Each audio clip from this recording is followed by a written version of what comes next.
said that as soon as I hit record. Oh, shut up. All right, but I know it's been several weeks, y'all, that we've been able to do a Watching Movies with My Pastor. Yeah. But here we are. Welcome to Watching Movies with My Pastor, our special Christmas episode. Yes. I know we've talked about watching Spider-Man, we've talked about watching Superman, and we will. But the way things went with, by the way, I am Jeremy, known as the Spider-Fan over at the Fandom Nexus, and with me, of course, is Pastor Philip Kuntz. Hello. Hello there. Yeah, do we need to adjust the mic a little higher up? I feel like I'm here in the room when I talk. I'm sorry, I'm putting a little closer. You sound a lot better. Yeah, I'm putting a little closer to me. Yeah. I suddenly realized I had it on the far side from where I'll be talking. Well, so we talked about doing Spider-Man or Superman and things like that, and we just never quite got around to it. But we will. Yeah. Because you had knee surgery and you were out, and I didn't want you to have to suffer through watching something and be going, every once in a while. I'll be honest, I had no idea just how painful that surgery was going to be, and I have another one coming. And as you hear me cough, which I'm going to try to edit.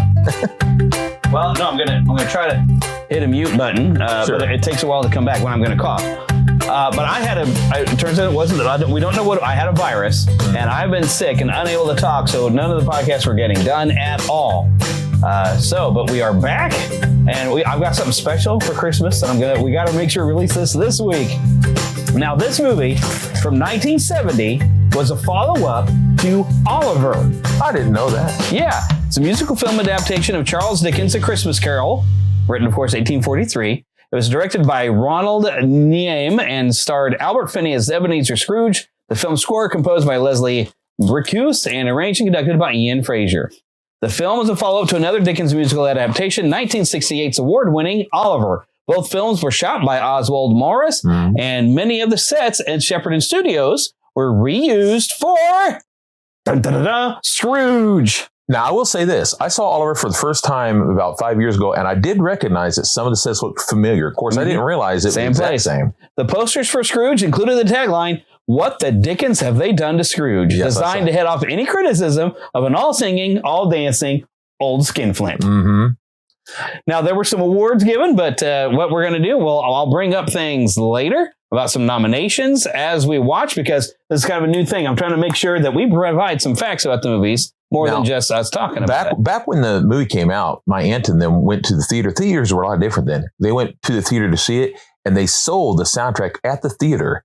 And my aunt bought the soundtrack, and it came with the book with the music in it and all that. And so when I was about 12, she gave me one of her copies of the book that had the music in it.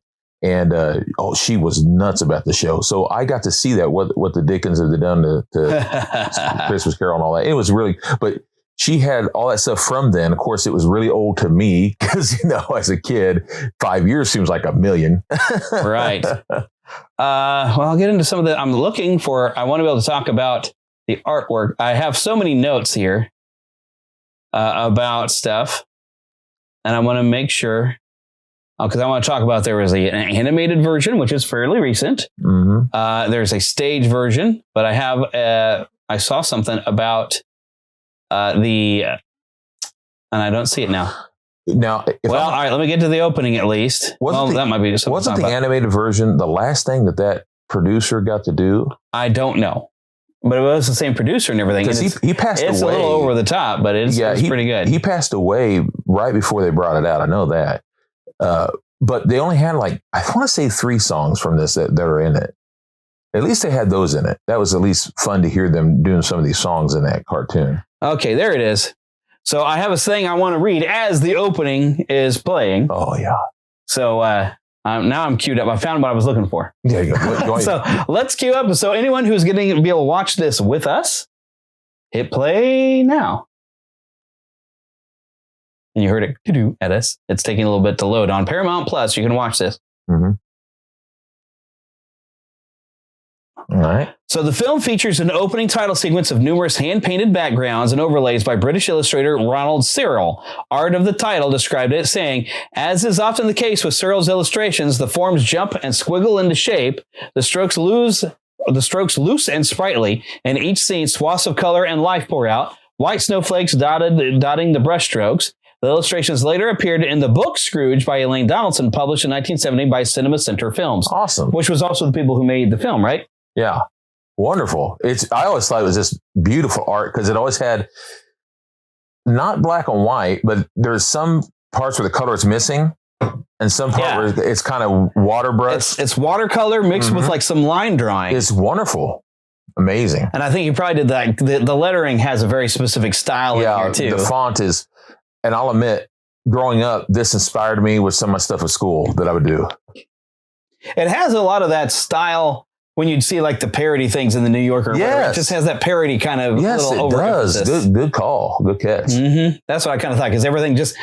It has a realism, but yet also looks completely ridiculous. Yeah, like almost over accentuates. Almost a scribble. Almost a scribble like. But so when I was a young kid, I'd always get mad at myself if I messed up on my drawings. But then I'd think about this and I thought, just because it's not perfect doesn't mean it's not good. And this is a song that also Disney fans might know the music. Yes. For those of you who get to get on the premium edition to get to hear the sounds of the film, that they use the parts of this song in the Christmas parade. Yes. Sing a Christmas Carol. And there's a couple songs from this that were used for different like car commercials and all too. Yes. Thank you very much. Yeah. Whoa. I have a note about that song. Yeah. That's fancy. You should mention that. Yeah. Let me see here. They were nominated for an Oscar. Really? For Thank You Very Much, but they did not win. Oh. The film was nominated for Best Original Song Score and Thank You Very Much for Best Original Song. Though it failed to win in either category, it also received nominations, but no Oscars for art direction, set direction, and costume design. However, Albert Finney won a Golden Globe for Best Action or Best Actor in a Musical or Comedy. Oh, he was great. He was only 31 years old in this. 31 years way. Old. Yeah, I found that today. Albert Finney was 31. I thought you were talking about someone else. Oh, no. Yeah. He was 31 years old and was able to play an old Ebenezer and a young Ebenezer. He was Now, let me ask you this, because I really don't know. Was he the first one in a Christmas Carol movie to play both young and old? I don't know.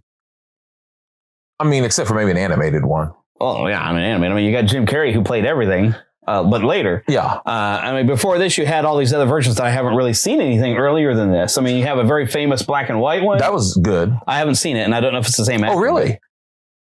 I don't know. I really like that one, but I'll have to see it. But this is, I'll admit, this without a doubt, this is my favorite version. But I love a lot of them. Yeah, it's really tough because I love the Mickey's Christmas Carol and I love the Muppet Christmas Carol. Admit, I also grew up on this. In fact, I first saw it when I was 5 years old. On Christmas Day, they showed it, and you introduced it to me many years later. Oh yeah. There we go. The funny thing is, I remember every year we get excited. They show it on TV. Oh yeah. Sometimes, like I said, the first time I was 5, and no, I was 4. When I was 5, they showed it again. But every year they did, and every year I'd always be a little freaked out when I see him because his hands and his eyes look so weird and all, but he's so good. Yeah. The things he would do to appear like an old miserly man. I mean, Albert Finney is a better actor than anyone ever gave him credit. Holy cow. Well, and at that same time, when I saw it on TV, like I said, I barely remember it being on when I was 4, like 1980. Or not 1980, thank you.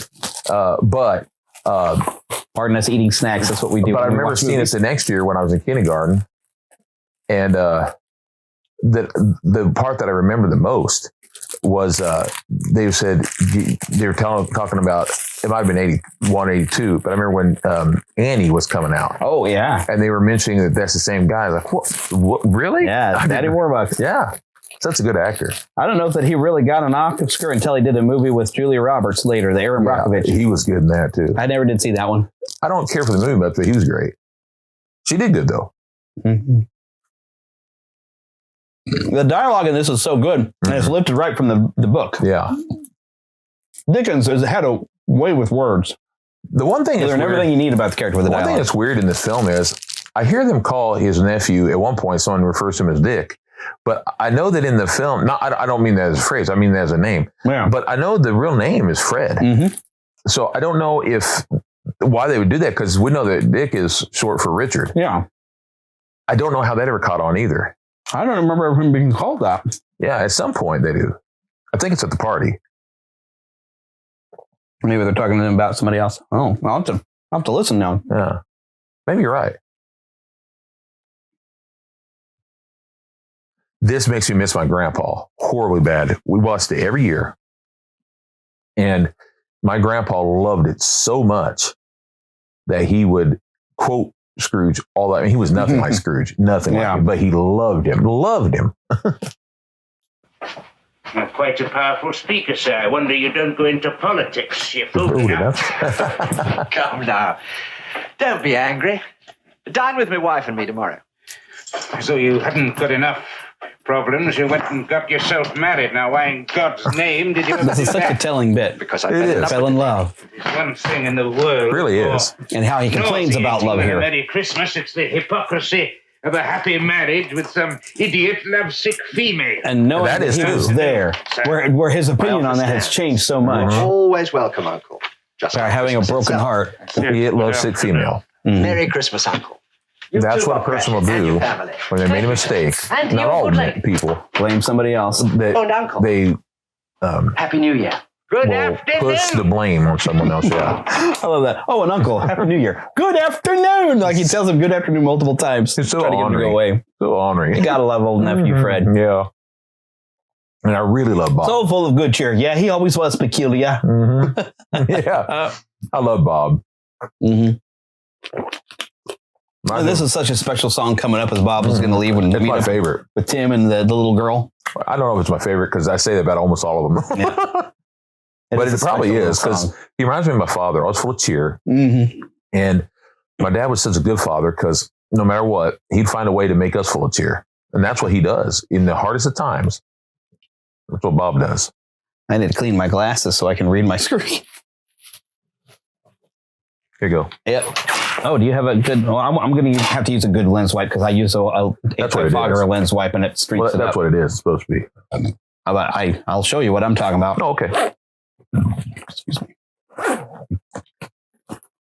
probably ought to do mine too. I don't just wipe my glasses. I clean them, especially when I use an anti-fogger, which unfortunately it streaks my glasses. Doesn't work like it should. And it's, I like this too. yeah. And it is not fair.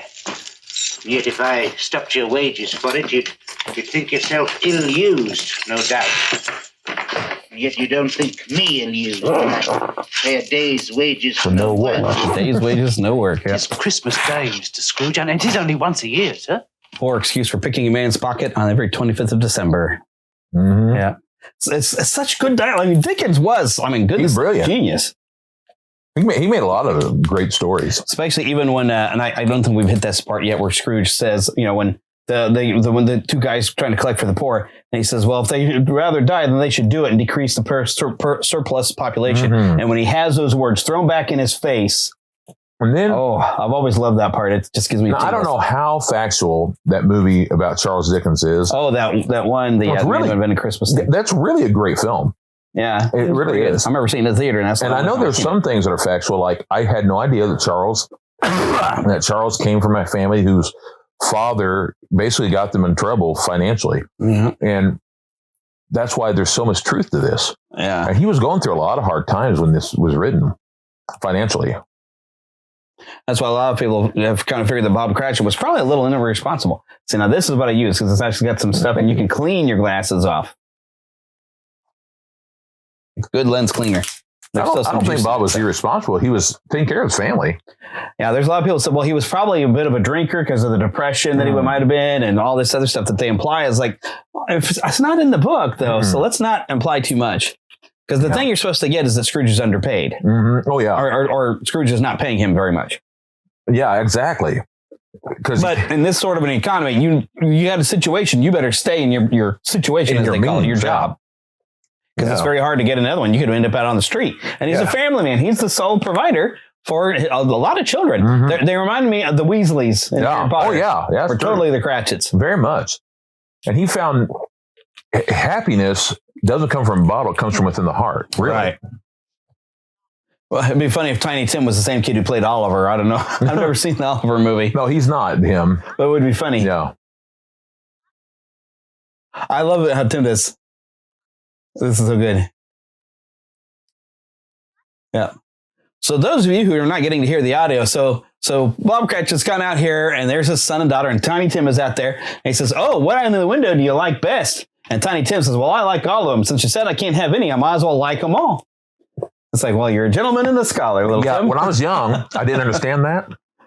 When I was young, you kind of get it when you get older. It's yeah, like, when I was young, I thought that's kind of weird and even kind of, I used to think rude, but that was when I was a little kid. Yeah. When I'm older now, I'm like, no, that's actually very wise. It's wishing and dreaming. Yeah. Now they're singing a wonderful little song. Mm-hmm. That's one of my favorites. Christmas Joy. I can't remember what they call this one. Christmas. While they're singing this lovely song, so Scrooge opened on two I screens. love this part. This guy understands Bob. Oh yeah, he's getting his presents. Box. You get like 4 for $1. He says you have 5 children, 5 for $1. Yeah, I thought that's love. See, yeah, 5 for a shilling. I meant. You know, it's a little tiny thing. Yeah, but a present's a present, right? But anyways, Scrooge opened on 2 screens in Los Angeles and Chicago, grossing $36,000 in its opening weekend. The release expanded 2 weeks later, including an opening at Radio City Music Hall in New York City, and moved up to second place in the U.S. box office behind Lovers and Other Strangers. The following week, it became number 1, but fell to second place behind Lovers and Other Strangers for 1 week before returning to number 1 for 2 weeks before Christmas. In its 6th week at Radio City Music Hall, it grossed $375,095. There's a little bit more in numbers for the week, which Variety believed to be the biggest ever single week gross for a theater worldwide, surpassing the record set the previous Christmas by A Boy Named Charlie Brown, which we have watched. Over the course of its initial theatrical release, the film earned $3 million in distributor rentals in the United States and Canada. So, I mean, it wasn't even playing in that many places, like 3 places. And what they would do is still made good money. Every year, because this was before VHS and all. Yeah. They bring them out every year at Christmas. Yeah. And my father and them would find it. They said the first couple years, I think they said first 3 years, they'd be in the local. But they said then after like 4 or 5 years, they'd have to go way the heck out. They said at first, you'd have to drive to Independence and all. But they said then you'd have to drive way out, sometimes an hour away just to see it. But they said they loved it that much. It became and then they stopped showing it. And he said they started showing on TV around 1979, 1980. And he said that was great because he said they missed it so much. And then you can watch it. Yeah. What I love about what we see here in this scene is the contrast between Bob Cratchit. You see like a wealthy man getting expensive wine while Bob Cratchit is getting something off a street vendor. But you see how Bob goes through the town, and then here later we're going to see Scrooge going through the town. Such and the contrast. Difference. Yes. But a song that tells you so much about the characters. And they're so opposite too. Yes. It's songs even. It's such perfection that they thought everything through. Yeah. Even the way one is lit real well, and it's the same place, but one is lit completely different, almost in darkness. It's so perfect. Yeah. The way they deal with people. Yeah. And it's a small little basket of just a few things and how they're so joyful and thankful to have it. This goes to show you that richness, once again, is not what you have in the money. It's what you have in the heart. Once again. There you go. There you go. I know I'm putting a lot in it, but it's the truth. Yep. Well, we always have a spiritual message we try to take out of a film, and there you go. That's true. There it is. That's why I'm always happy. Love this. Can't help it. Christmas is for children young and old. Mm-hmm. Now he's lighting the candles on the tree, and here and Scrooge is putting out blowing out a candle. Mm-hmm. That's deep too. Symbolism. Mm-hmm. Symbolism. There we go. This is a fun little song that comes up here too. When the boys that were singing to him are, oh wait, we've got to go and deal with these two first. See the guys collecting for the pool. Collecting for the pool. I always think of Molly. What's perfect by Disney to pick those two. Yes. By the way, I was watching the Hallmark Christmas Carol the other day with George C. Scott. I bought it, Oh, wow. And guess who one of the guys was? I remember watching it. It was on TV. That's what, 1984, I think? I think so. I was in, first grade when we watched it. Guess who played the taller one on that version? Oh, it's been a while. Michael Gove, who Alfred? Family Ties. No, Alfred, though, but yeah. Yeah, from Batman, 1989. Michael Gross was Family Ties, but Michael Goff or whatever. He played one. I was like, wow. Of course, I didn't recognize him back then. I didn't know him. Sorry for coughing at y'all. But yeah, I was like, wow, that's him, and Bob Cratchit on that is played by David Warner. Oh yeah, mm-hmm. I think maybe last year or the year before I went and I pulled that out and watched it. I found it on the streaming service. Yeah, they got it on YouTube too. That's some good actors, but of course, I still don't like as much. It is closer to the book, though. Yeah. Because you can read the book in a couple hours. Oh, yeah. It's not that long. No, it's not. It's more good. of a novella than a novel. It is, yeah. To be left alone, sir, that is what I wish. I don't make myself merry at Christmas, and I cannot It freaks me afford out to when he make slaps idle with that people cane. merry. Oh, I yeah. have been forced to support the establishments I have mentioned through taxation, and God knows they cost more than they're worth. Those who are badly off must go there. Many would rather die than go there. Here it They would comes. rather die than they had better do it and decrease the surplus population. There he goes. Decrease the surplus population. Oh, It's wait, chilling. I love this. He did such a good job in this. Oh, yeah, he does. When I first saw it, like again, I was just little. I had no idea he was just like 31. But Yeah. when I first saw it when I was a kid, which you'll just see him here a little bit, being that age, Yeah. 31, 32, whatever it was, he was just a little bit young. The makeup and the way he just carried himself. And that was a lot of it because back then that was a rare thing to be able to do that well, and the way he did it, great actor. And this is kind of it's a horrible song, but it's funny. I'll admit. That I hate people. Oh, I actually found something about this song. Let me see if I find it again. Because let me find it. I don't hate people, and Right. I never have. However, there's been many a times when I facetiously have quoted this when I've gone Christmas shopping or when I'm being cut off. And I'm sure we've all felt that, even though we don't mean it.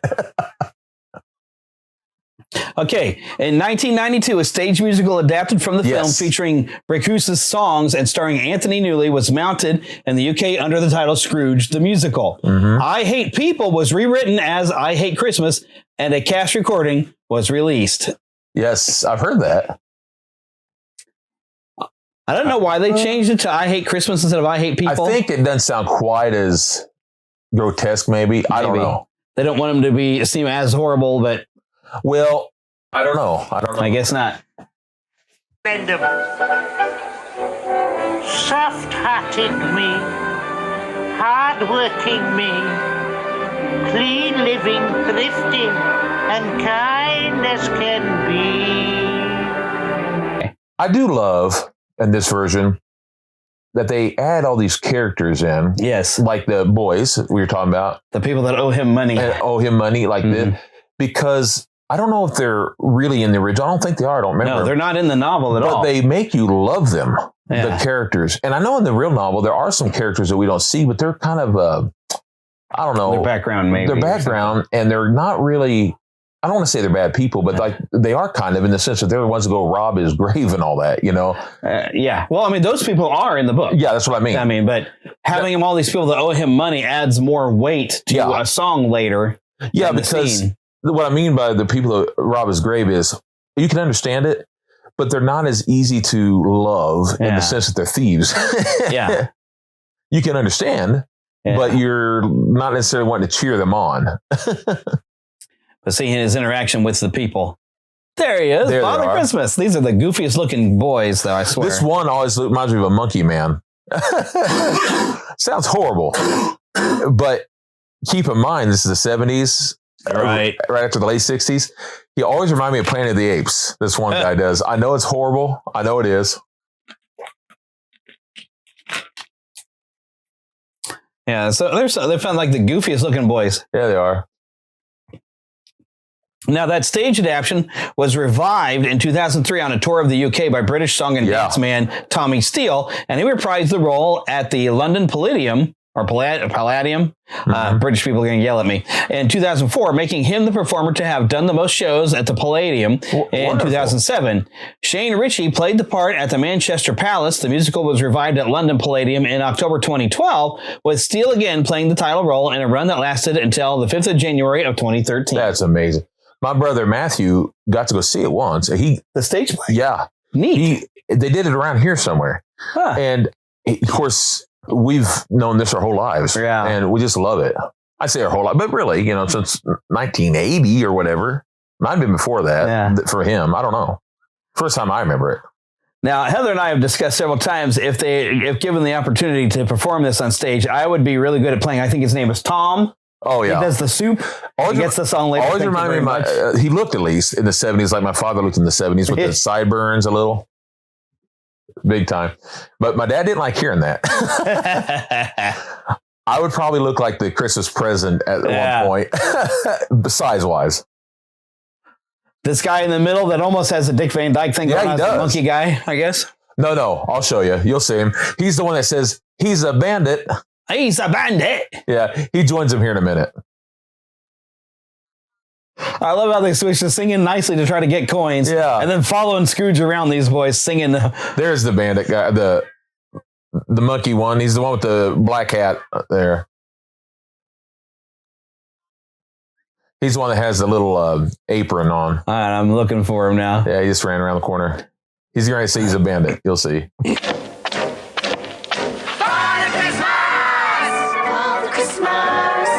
Okay, I think I just see where he's got the black hat. Yeah, an apron. And he's almost got sideburns. Yeah. He's a rascal. Here we go. He's a bandit. Yeah, he does look like a monkey. I never thought of it before. Planet of the Apes. Oh, no. Very Planet of the Apes monkey boy. Oh, my goodness. I always love this part. Had to steal his hat. Yeah, the cute little kid. And he is cute, little big head, ginger hair. Curly haired head kid. Little cocky kids, Oh, yes. Cocky street rats, kids, Little street rats. And you can't blame them for trying to have fun. Yeah. But I always love this part. Yeah, when the little kid walks right into Scrooge. And the look he has. Scary. Yes. Oh. Briggets, he says. Yep. Ooh. Oh. Here's old Tom. I love him. So this is the role that Heather says I should play. Yeah. He almost has, he almost kind of looks a little bit, just a little bit, has a little bit of a, what's his name? Jay Leno. A little bit of Jay Leno, With a chin. Yeah, that chin. Free can of broth every day until I pay my whole thing. So smart, though. Yeah. Smart guy. Yeah. Wait. 10 days? 1 week. 1 week. And put a lid on that stuff. I'll take it out. It's a lid on that stuff. Now, one thing I have learned, Whoops. like in the book, they talk about he's got taking his gruel, right? Oh, yeah. That's actually would be indication that he would have a cold. And because gruel is something you'd help to kind of take care of your cold. So him having the broth and everything kind of makes some sense that maybe he's got a bit of a cold, so he'd want a hot liquid. Yeah. So plus I find it interesting because broth is it's unflavorful. It's very bland. Depending on what they kind of have. There's different kinds of broth. So it's like he doesn't even want to spend the extra money for any flavor. He's cheap. He's a cheap son of a gun. Cheapest son of a gun. Oh. Dark and cold is cheap. This part always freaked me out. Oh, yes. You see the face of Jacob Marley appear in the door. My grandma and grandpa loved this so much that my grandpa, just for Christmas time, had a knocker that looked like that lion, and he would put the little Santa hat and beard on it every year. I love it. That's great. Because my grandpa, that's why I can't watch without missing him. He's so great. I love it. Oh, that is fun. And for people who have seen the movie, you'll understand why putting the Santa hat on the lion thing is perfect. Yeah. I think I remember seeing that when we'd go over for Sunday school at your grandpa's house. Yeah. Oh, my goodness. And I love this. He looks behind the door, making sure there's something there. Somebody calling me toll free. Humbug. Exactly. Humbug, says Scrooge as my phone goes off and ruins the entire thing. Thor's not here. Yeah. Neither is Captain America throwing his mighty shield. That's right. That's what I'm going to say. I'm sorry. This is Britain for crying out loud. That's right. Captain Britain, maybe. Captain Britain here, who's a mutant. Mm-hmm. That's right. Nor Captain. Oh, and I think this is directly from the book, but there is something about a haunted carriage in the book, too. And when I first saw this. I haven't read it in a while. I need to get it out. And I hadn't been there to my memory, but I remember looking at the record. It always reminded me of the Haunted Mansion. Yeah. Merry Christmas, Governor. Merry Christmas. But I'll be honest, it gave me nightmares as a kid. Well, it's done so well. Yes. It really is. I still dream of this sometimes. When I was in the hospital years ago, I had dreams of this kind of thing. Merry Christmas, Governor. Scares the snot out of you. Merry Christmas. Well, you don't want to dream of this kind of stuff when you're in the hospital. I'm going to tell you. Yeah, Ghost of Christmas Future show up at your hospital bed. Yeah. Points at you. Yeah. Bring you a hearse. Exactly. That's what you want to think of. Yeah. Because that was a hearse getting rode by. Yeah. The old hearses. It's like they're. Did you ever see Scrooge? I don't know if I ever told you that when I went to see the Abraham Lincoln Cemetery, they have this museum, a weird museum right outside of it that shows video of Abraham Lincoln being brought to the cemetery in a hearse like that. It wasn't white, but of course, but it showed this that they took him around the country in a train where people would come so everybody out could see. Yeah. There's a lot of crazy things I won't tell you right now, but crazy things they had there. I should visit it sometime. Oh, it was amazing. I want to go again. But I love this Springfield, Illinois. By the way. The voice and the smoke, the dust and the stuff from the chimney as Scrooge is sitting there about to pour his broth. And it shows you how dirty his place is too. Yeah. Well, it is a chimney flume. Yeah.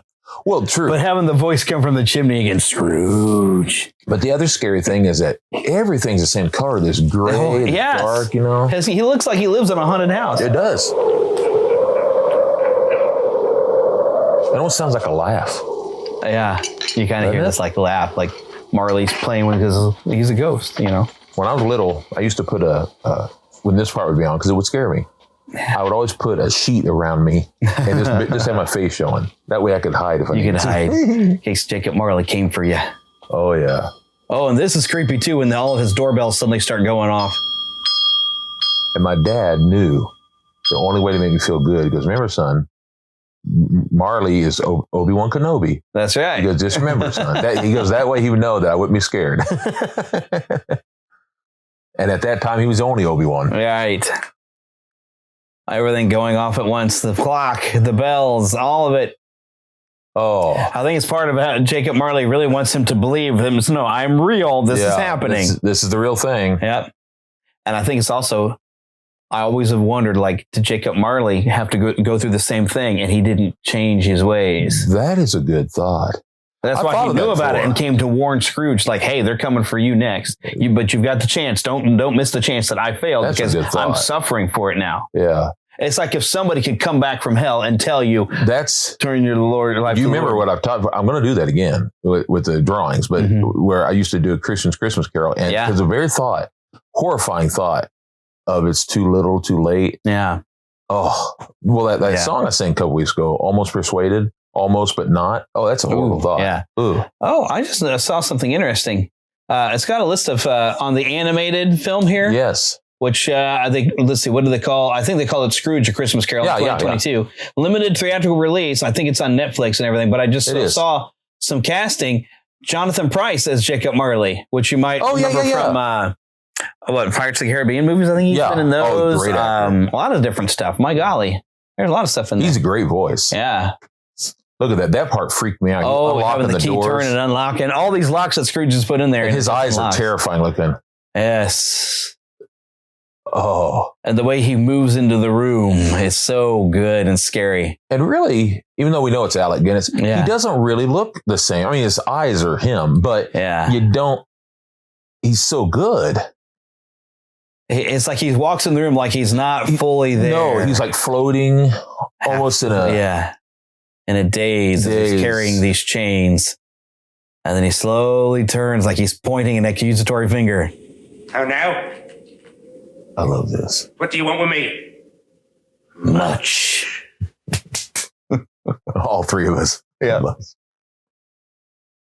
I love the way he talks. Jacob Marley.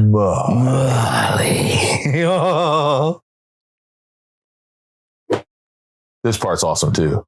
Oh, I love this. A little bit of humor, just because we know they've been scary. Mm-hmm. He pulls the chair over mystically and then sits in the air next to it. Yeah, that's right. I'm not sure how they did that, but they did a good job. They probably had like a little kind of stool thing there that they could hide behind his legs. But it does kind of have that Haunted Mansion look about it. You know? Yeah. I love this too. He puts his leg up on his other leg. Sitting cross-legged like you would. Because I've had a slight stomach disorder. I've had this conversation with an atheist. Really? Yes. Because he said, like, there's so much of where people think they experience God, and it could be just an old potato and all of that. It's like, so basically like what Scrooge said, and he said, well, Scrooge was right. That? He said old potato?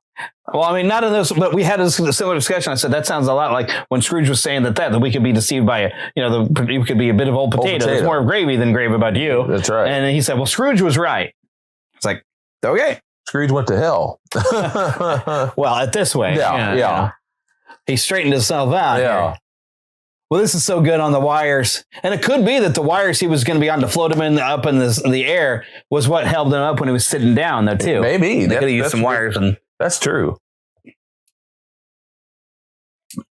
I bet it wasn't very comfortable back in the day. No, because it was fairly new. Yeah. Pain you wear. I love this. I love the way he goes through the shackle from the chain. And we've made it. The fact they got the chain floating in such a way. Link. And he pulls himself to the ground. Oh. That's amazing. While on earth, and now I'll never be rid of it. I like the way he looks away from the chain like he's tired of it. Uncomfortable. Can't be free. Mine? It was as heavy and long as this 7 Christmases ago. It's a terrible, ponderous chain you are making, Scrooge. I like that. We're making it. Yeah, you're making those chains he forged in life, and yours is worse than this. That's biblical in a sense. Oh, yeah. Comfort I have none to give. I love the way he even just can't even look at you because you're worse than I was. Yeah, he can't even bear to look at you. That's right. Oh, look at you. He can't abide it. Yeah.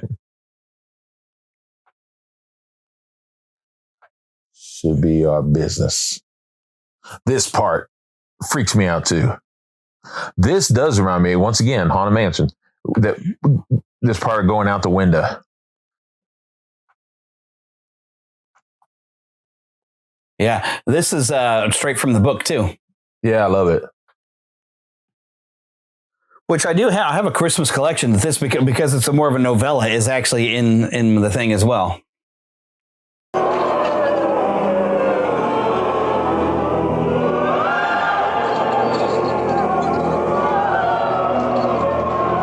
See the phantoms. I have a bunch of stuff on my laptop updating where my notes are. They astound you. I can do the Alec Guinness Jake and Marley voice because my throat's all messed up. Well, yeah, now you're All hell. Oh, and all of these faces on all these gross, grotesque. Poor wretches whom the hand of heaven ignores. Beware. Oh, this sets in the level of the purgatory concept, I guess. Beware, lest their dreadful fate be your. And this one looks similar to him. It does. Yeah. It does. It's just chilling. And then I love all the dirt in his nail. Yeah, in the welt or whatever that is, the boil. Yeah. Yeah, that always freaked me out as a kid. And my mom does, don't let your fingernails get that way, son. Yeah. Oh, okay. Because I played with clay and stuff. Yeah. And dirt.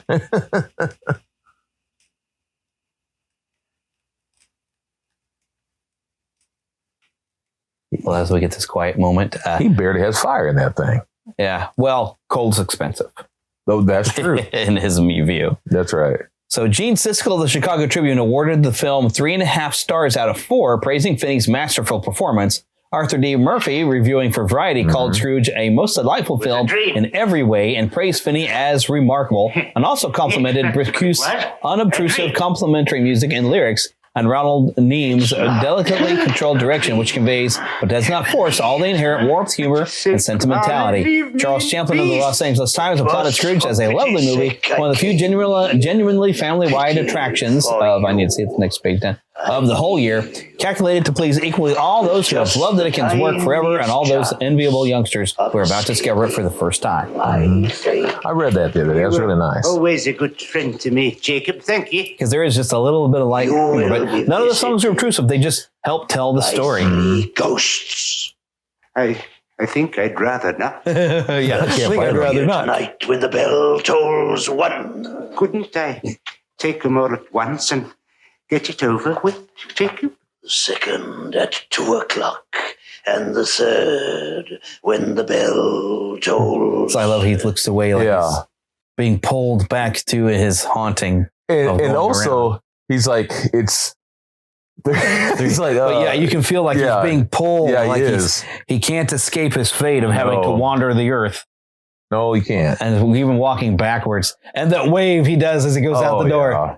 Goodbye. Farewell, Scrooge. Oh, it's chilling. I always freak me out too, like, oh, please don't get his hand. Don't get his hand. Not that it matter, but, you know. And I love that the door is locked again. Yep, everything's all locked up just like he left it. Like, did any of this really happen? Yeah, it does make you ponder. Mm-hmm. Oh, the place looks so gross. Looks so... Ugh. Yet he does have a cleaning lady because she's the one that steals his bed curtains.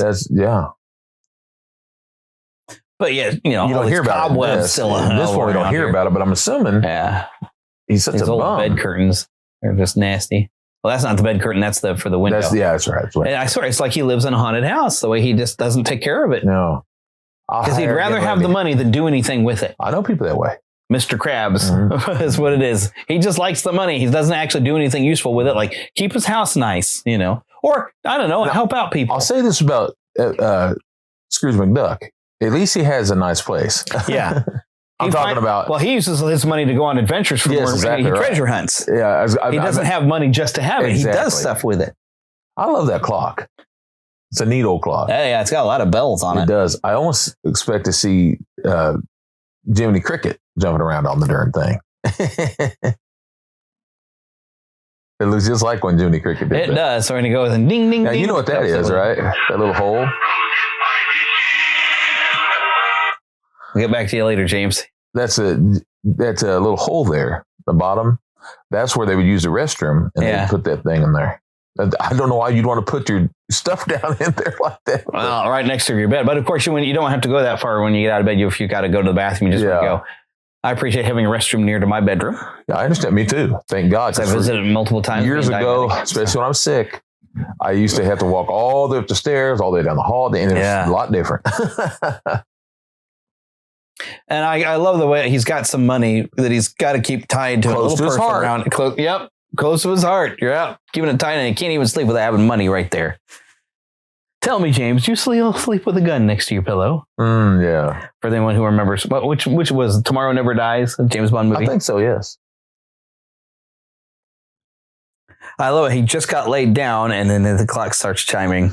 Which almost goes to show you that either the time went a lot quicker than he realized, and I'm assuming that it shows a little bit of majestic to it, a little not magic, but Who are you? I am the spirit whose coming was foretold. Now, normally in the book, it's this weird, almost childlike thing, the candle thing. Which that's one of the things I did appreciate the Disney Jim Carrey one, even though people are freaked out by the motion capture they would use back then. But they were accurate with how the ghosts look. Yeah, I'm not a huge fan of the Jim Carrey. I'm not saying I hate it. Yeah. I'm just saying there's some things about it. There's some stuff that's a little silly, but their ghosts were really accurate. But they did do a good job of a lot of the animation. Yeah. And I wouldn't have chosen him for Scrooge. Although I think he did a good job of playing the different roles, though, overall. I would have chosen him as someone like Bob. And although Gary Oldman was Bob, though. I would have had Gary Oldman as Scrooge. Yeah, he'd have been an awesome Gary Scrooge. Oldman truly is amazing. You know who I would have loved to have had at some point as Marley? Richard Harris would have been an amazing Marley. Yes. Or Christopher Plummer. Christopher Plummer can play a pretty good villain, too. Oh, amazing. Yeah. So this is a happy little song. Joy of Christmas. Oh, the Joy of Beauty. Great song. I've heard this song. I can't hardly get anything higher than that to sing. Well, I understand. Cold's my voice is still not back. It's been 2 weeks. I'm a lot better than I was, though. Anyway. And I don't know why the kids are all in the costumes. I don't know if there's a tradition for like I guess it might be part of that carnival or of the celebration of winter where you'd have the Festival of Fools even. They used to do that. Saturnalia, I believe, would be about the time. Yes, that's right. That's probably what it is. It might be a combination of all that. His little sister and their friend is so cute looking. Thank you. Want another one? Thank you. We're eating Christmas tree cakes. This first I've had this year. Appreciate it. I haven't had them in a while either, so. That is one thing I got to give some credit to the... Also, the frost there in the window looks so good. But the Muppet Christmas Carol is really good with the subtext of how lonely he is, and he's used to being alone, and Christmas was never joyful because his father always rejected him and left him behind at school. And I also love in that But then it's like he has to learn later that his current loneliness is his own fault now. Yeah. I love in that movie. I love how you put Sam in there because Sam is probably my favorite Muppet, along with all of them. But it is the American the British way. I love him. What is it? Nothing. What is it? I feel like that sometimes when someone's interrupting me. Nothing. Christmas carol outside my door last night. I should have given him something. I even love the archway there. It's so pretty. Another. I like the way he does pick up little lessons, but he's subtle about it. Yeah. Ebbie. And she cutie. Dear brother, I've come to bring She's so sweet and full of hope. Father is so much kinder than he used to be. I wish they hadn't cut her out of the Muppet version. Yeah, I know. And that song, I like she died a woman and had a son. Because you're so fond of your sister, yet you mistreat her son. Yeah. It's like it's painful for him, but people miss the point. You can treat him. Like one thing my dad always taught me was, well, like Christmas, he said, people say, I can't enjoy Christmas without my brother, my sister, my dad, or whatever. My dad always taught me, celebrate in memory of the person. And it's a way of keeping them with you. Yeah. I mean, it is hard to lose people, but you can keep their memory alive by still doing those things that you did with them. Right. Oh, I love this guy. Yep. The Fezziwig guy. And I love how they did in this. And there's a young 31-year-old Albert Finney looking like himself. He's short. Oh, see, he calls this guy Dick. Yeah. Oh, yeah. This is Dick. Yeah. Not there you Fred, go. but Dick is the other guy that works for Fezziwig. So there we go. That solves your confusion, I guess. I love what he remembers his name completely. Dick Wilkins. That reminds me of my grandpa, too. He was always remembering everybody's name from his childhood. This is a fun little song, too. December the 21st. Or 25th. Why did I say 21st? I don't know. Today is the 21st. Yeah, that's right. December the 25th. Correct. My dear. Oh, yes. I love the way they dressed. Yeah. The costumes really are good. Now, the funny thing, and I don't know why they did it. I don't know if it's because they liked the way the dress was better or what. But in the book, it was 1840 whatever. 1848. Yeah. And yet in this, it's 1861 or whatever. Because it's going back into the past. So I wonder why they changed the time. Because 1848 is when the book came out. Yeah. And this movie was 1860. No, 1843 is when the book came out. Okay. And this is 1860, they say. Huh. The world hadn't changed much, I guess, in those 20 years anyway. Yeah. Things change a lot differently now and very rapid in our world. But back then, things change was slow. Remember the 25th. Correct. Happy little fun dance. Look at that guy back there. Yep. He's just having a good time. He's almost doing the Trump dance. That's great. December the 25th. Correct. He looks so happy. I love it. And this is the first look we get at Belle. And she's got in a bright blue dress, so she stands out from the crowd. She's beautiful. Yep. It's very smart.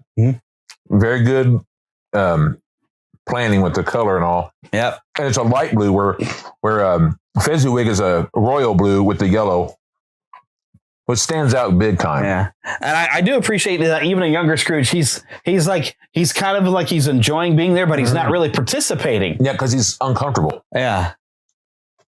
You kind of get the idea. Like he's had an entire lifetime of never really celebrating Christmas and being left behind that he doesn't understand any of this. We don't realize how much the way that we're raised affects how much our damage life. can be done. Or the opposite. Yeah. Which goes back to a biblical thing. Raise up a child in the way they should go and the end will not depart from them. Yeah. December the 25th. Correct. I don't hear any arguments, so may I say forthwith, I wish that every... December the 25th. With my dear. Oh, okay. They're not singing that part. Now it's a dance number with fun little goofy games. Woo! He's fun. Yeah. Now, one thing that I love this little line. Sorry. But go ahead. Oh, wait. He's merely, that's the thing. I love how we talk about Greg Fezzik is. Well, he's merely spent a few pounds just to make everybody happy. You don't understand. I love It this. has the power to make us happy or unhappy, to make our work a pleasure or a burden. It's nothing to do with money.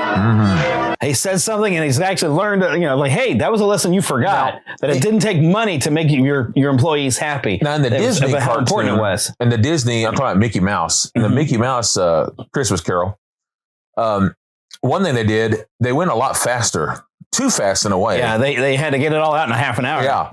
What Fezziwig was kind of combined with the fiddle player. Yeah. And they had Mr. Toad, which was really wise. They did that so well. That was great, Mr. Toad. I mean, he's perfect even in his age, because when he was, it was great. I like the way it's like everything's going on and like we're going to switch songs because now we got to bring in the memory. And I love how she's not necessarily slowed down, but they all are. It's really it seems like they're slowed down. But in reality, it's like a dance, Fezziwig's daughter. Oh. You're going to marry her, weren't you? It was like the music changes and everything when he's I like the song that they do. Yeah. Well, just realize that's a different song they're going to do here in a moment. Yeah. This is the You Were Spring to Me. Yeah, that's it. Here, he's going to, I think he sings a little bit of it now. Yeah, he does. You were new. New to me. Okay. Yeah. You were spring. Yeah, those wrinkles look so real. Yeah. You were true to me. You were everything. That's really is a heartbreaking. Yeah. It made me want to cry. I mean. Yeah. Because you realize he had everything. Yeah, everything. Everything could have made him happy. True riches. His own choices wrecked everything. And yet it kind of goes right back to his childhood. He had nothing. Yeah. And he didn't want to have that again.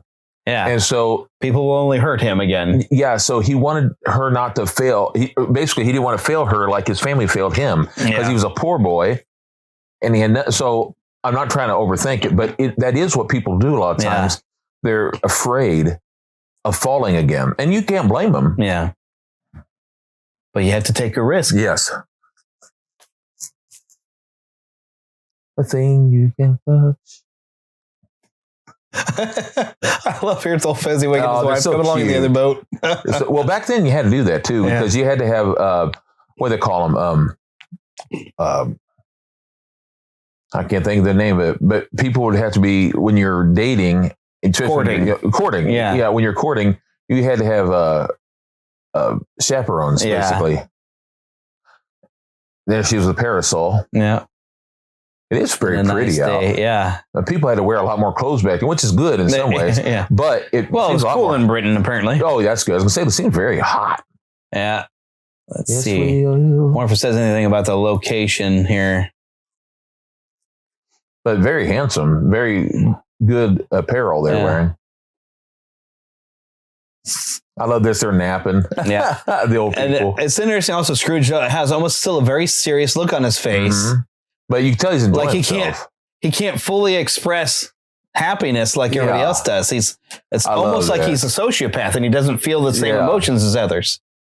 I love this. But he's got a smile there. Right. He's got but it's like it's an incomplete smile. Yeah. It's like he's feeling happy, but he doesn't know how to fully express. Yeah.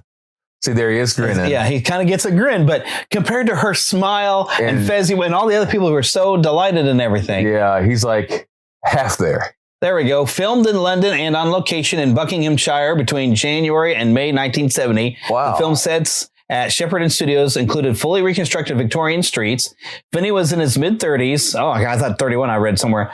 And wore makeup to look older and was able to draw effectively upon his theatrical training and incorporate various vocal inflections and physical mannerisms as the old miser.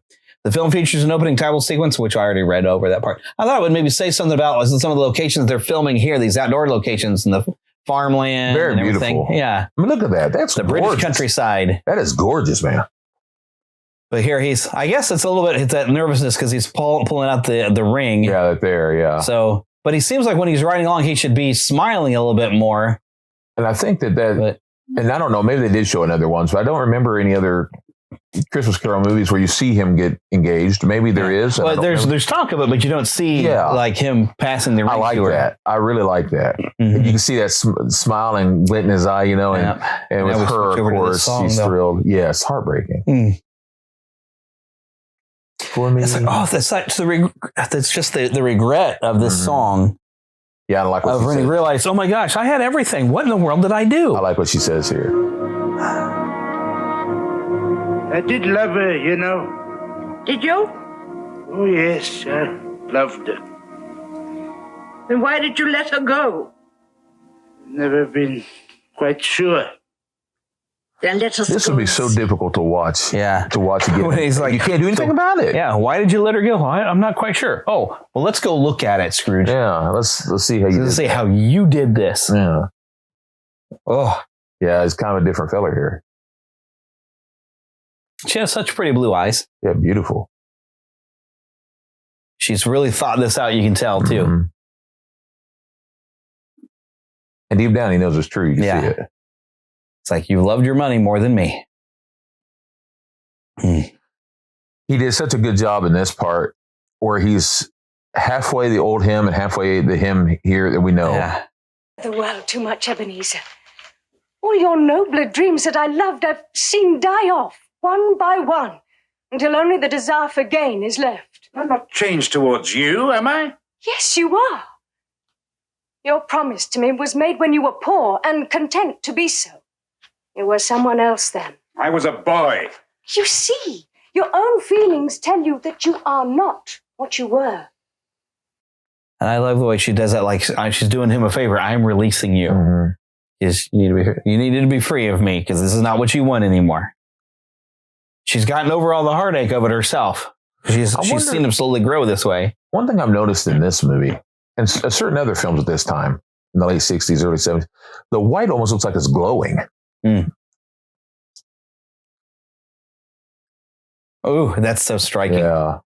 Great illustration. Yeah. She put, by the way, for those not watching, she put the ring on one side of the scale and 2 gold coins on the other. It's like, see, I don't weigh even as much as 2 coins. That's true gold back then. Uh-huh. Mm. And here's old Scrooge yelling at his younger self. Well, say something. Do something. You idiot. I'm sure we'd all do that if we could go back in time and see things, especially the older us. Yeah. Maybe more to her. Be like, stop it. You jerk.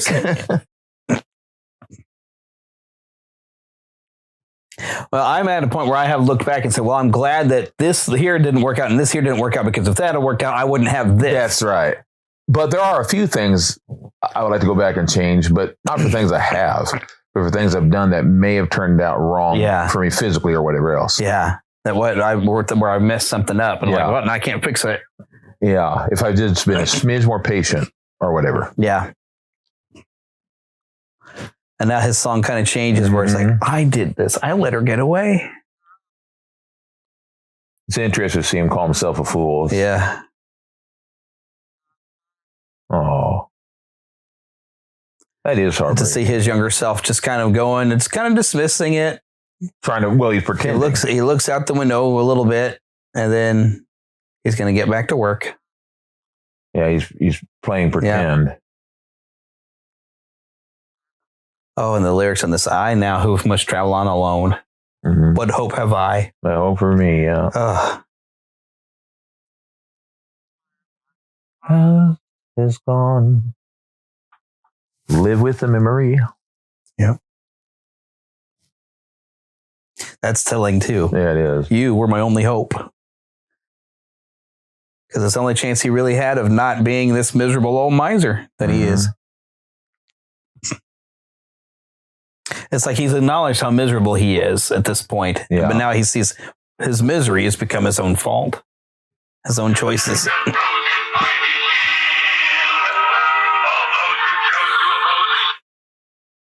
I'm going to have to send like a text thing at James here. Because he keeps calling. or turn it down for now. Oh, that's in the movie. I was thinking, is my clock suddenly going loud? Yeah, goes back in there and he's getting upset over nothing. He's not trying to call us like an old fool. Like he's trying to dismiss it. Play pretend. Yeah, pretend like that you didn't learn something. Pretense, yeah. Yeah. People do that a lot. So stubborn. And I understand stubbornness. Believe me, I'm pretty good at it. I have been too. And now it's 2:00. Come and know me better, man. I love this part. Yeah. Because he just said that it's over nothing. And then all of a sudden he's like, wait a minute. Yeah. This is my favorite. He's freaked out. Like, oh no, here comes another one. Always my favorite ghost. I can't help it. He was just great. I'm trying to think whatever other movie I've seen this guy in. Oh, it was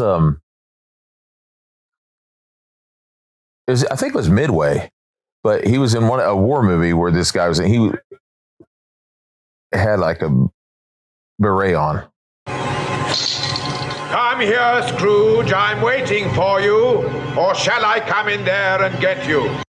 But there was some stuff when I was looking up stuff, that had a picture of this actor. I love this. I forgot to get the names of all the other actors. Yeah, all this food. That's so great. Mm-hmm. It looks like a Harry Potter feast. Yeah. I've always assumed that they took some things from this for that when it came to the giant and all that. It just looks similar in certain things. And the similarity he has to the traditional British Father Christmas character. Oh, yeah. Very much. Very much so. Yeah, just little brothers. Everything's so sparkly looking. Yep. It's kind of neat, though, that he's got like 859 brothers because this is 1860. Yeah. And there's a new one every year. So him being the Christmas present, he only exists in the present and then he's gone. He's gone. It's very interesting. I even like in the Muppets Christmas Carol, how he kind of disappears and he gets old as he goes. It's so cool ages looking. Throughout and then he's just gone.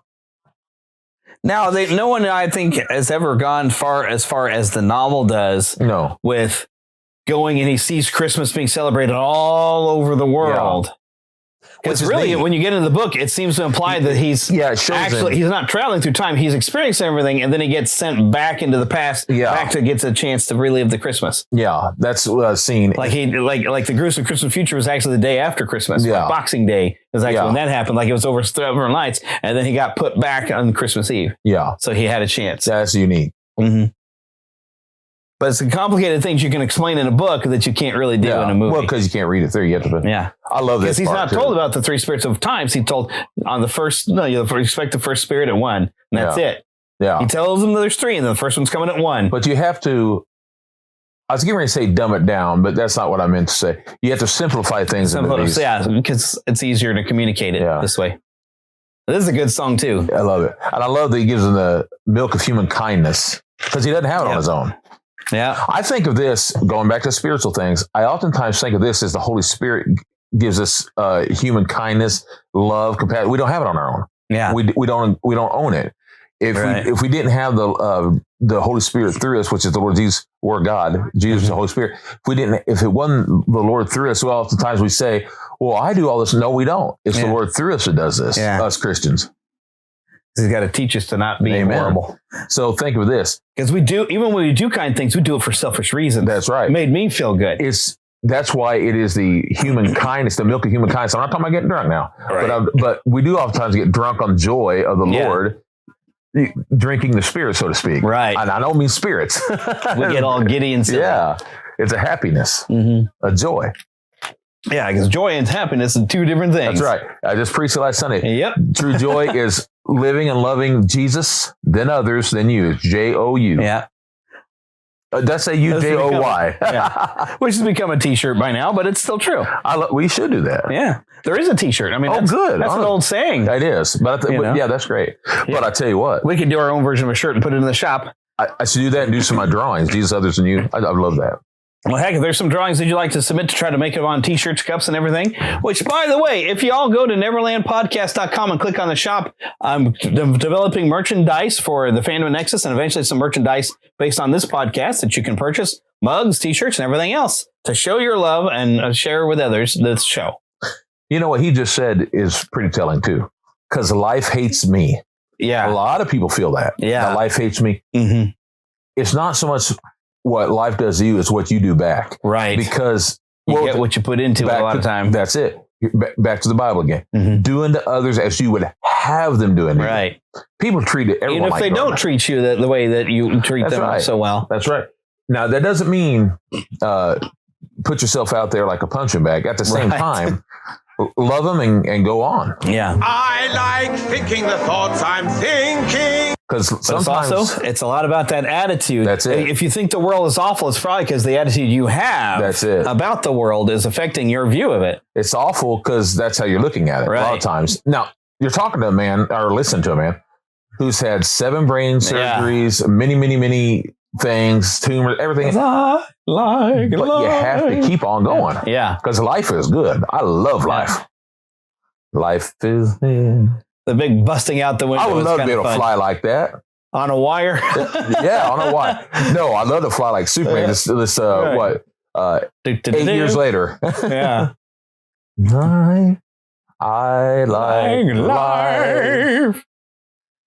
See how much we like life. I think I've actually read all of them. And I love this. They crash into the snow. And he crashes on them. Yeah. What happened? What's happened? What the devil am I doing in a pile of snow in the middle of the night? That's what I'd like to know. Where are we? Now, Scrooge, over there lies the lavish home of Robert Cratchit, Esquire. Robert Cratchit, Esquire. Esquire. Of his surroundings and the magnificence of his Christmas celebrations to the high principles and generous spirit of his employer. I want to look in the window. See, highest principles, generous spirit. Which I'm sure will be good news for you. Will they be able to see me? No, which I feel sure will be good news for them. Do with another of them drinks. Later. For the time being, I think it better you see things as they really are. Yeah. It's like, because Scrooge has this opinion of himself that everybody's just so horrible, and he's the only hardworking, thrifty, and kind as can be. Let's see what your version of kindness and thrifty is actually causing to other people. That's what people do sometimes. But also sees how great Bob and Tim is, that they're just thankful for what they have, even as so small. Aw. I wonder what he was making, like a wassail, you think, maybe? I imagine. Nectar, pure nectar. What are they cooking? A canary? That's I do love that. Says. And here's the thing. You will see the next day when they cook it. It doesn't look great, but for their home, that's wonderful. It's the best they can do. Yeah. It almost looks like kitty litter coming out of that thing by the time they're done. And I don't mean that mean. I just mean that, their stuffing isn't great. No, yeah. It looks, but, and I loved Tiny Tim in this. And his sister's adorable, too. Yeah, they're cute kids. Yeah, adorable. Great pick. I wonder if they grew up and did anything neat. I don't know. I mean, they'd have been teenagers by the time I was born, I think. I remember, they probably would have been. Yeah. When I was 7 years later. I was wrong, I believe, but when I was a kid, he always reminded me of the kid from Chitty Chitty Bang Bang. I don't think he is at all, but he does look similar. English too, so. And I had the hairdo for the most part. I love that. He's trying to dedicate a drink to Ebenezer Scrooge, and then everybody just looks at him like, no, I will not drink to Ebenezer Scrooge. He's right and wrong at the same time. It's like he's right to be loving and kind, but he's wrong that it's his money. He did earn it. Yeah, you earned that money every bit. Have a little bit of self-respect. You can be kind, but be self-respect too. But, I appreciate that he's thankful to the people that pay him. He's very grateful. Give him, provide the job and pay him for it. It's like there's good and bad. He's got the right attitude. But he's got to listen to his wife. It's like, no, you earned that. Yeah, it's like he's right and wrong at the same time. It's like... The founder of our feast, indeed.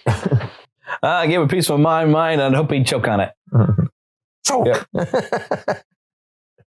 Oh, indigestion for a month in this version. Yeah. I see Darth Vader next to that on that little ice thing. Those are my mindset. You know he is, Bob. Nobody knows it better than you, my poor love. To Christmas, my dear. Children, we shall drink to your father for all the love and happiness he gives us. And to Tiny Tim for the health we wish him. For the sake of your father, I'll even drink to that old miser, Mr. Scrooge. Long life to him and to us all. But it's like, I don't know, the Ebenezer really appreciated Bob until this. Seeing how poor his family is, but seeing how Bob will even still have kindness towards him, despite all this. Despite the fact that he's a creep. I mean, when you get to know someone, even if you don't like them, when you get to know them, you can appreciate their point of view, even if you don't agree with it. Yeah. With Scrooge, in this sense, we can understand why he feels that way. You don't have to agree with it. You can understand it. Politically speaking, there's a lot of people that I know, like, and love, and I don't have to agree with them. Right. But I can still like them, love it. And what? Did I do that? I don't think you meant to, but anyway. But you can understand their point of view. Maybe when I'm doing that movement, it's maybe I've tried to test that this cable was the one, but you can understand. It's doing that a little bit. I was going to say you can understand their point of view and why they feel the way they do. Usually, maybe this is the cable that's been a problem the whole time. Who knew? Could be. Figures. That's what I get for buying used equipment, but that's what I can afford. Anyways, that's all right. I'm poor like the Cratchits, man. But happy like them too. Yeah. Morning. And you have to give Tiny Tim a cheesy song to sing. Well, it's like it's tradition, right? Yeah, you got to.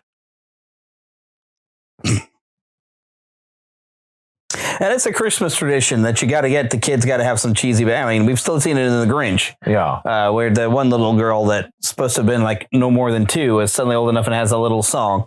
Yeah. That's kind of an annoying. I don't really care for that version of Grinch myself. Yeah. Jim Carrey gets my nerves.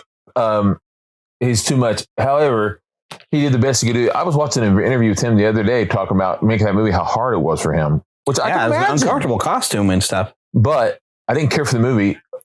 But or her, I don't mean the girl. I mean the role, because it wasn't very much like Little Cindy Lou Who. Yeah. However, that's the song is pretty. Yeah. The song is pretty. Got overplayed on the radio. Unfortunately. And then that little girl grew up to be okay. I saw. Which is a shame. Yeah, and it sadly didn't surprise me. Yeah, I love this part. See, not that it's important to me. Trying to save his what are you trying to say? Trying to save his pride a little bit. Yeah. Trying to act like he's not. Yeah, like I don't having some feelings that he's not caring. I don't care if he dies or not. Oh, here we go. Throwing orders at him. He'd die, then he'd better do it. And decrease the surplus population. And I love that he points at him like, your words. You said that. I've seen people do that too, where they're quoting them and they go, they point right at them, and people get mad, but they're like, hey. If you don't like it, then don't say things like that. Watch your mouth. It's your own attitude. Or as I say when I preach, I'm like, come on now. Come on. Yeah, going to the party. I like this too. I love the mustache on Christmas present. It's so cool. Look, it's a toaster smack. I haven't watched that this year either yet. Oh, I just watched that 2 days ago. I didn't think I got funny last year. Skinflint that ever walked God's earth. Who's he? Oh, just a friend. I love like the description of how the most despicable old miser. I like the glasses that gal's wearing. Yeah. Spectacles. Yeah, spectacle. That's right. Yeah, spectacles. Well, you can see the age in his beard now, too. Yeah, a little bit. Yeah. Obnoxious. So I hear what your nephew Fred really thinks of you, but it's like, if I can be kind to him, I know I'm doing a good will. What did I tell you? Truly I do. I can't help feeling that hidden somewhere deep inside that loathsome old carcass of his, there's a different man fighting to get out. Oh, careful, Harry. It may be even worse than the one. Harry. That was the one. God forbid. That was the one they call him in this. Is Harry.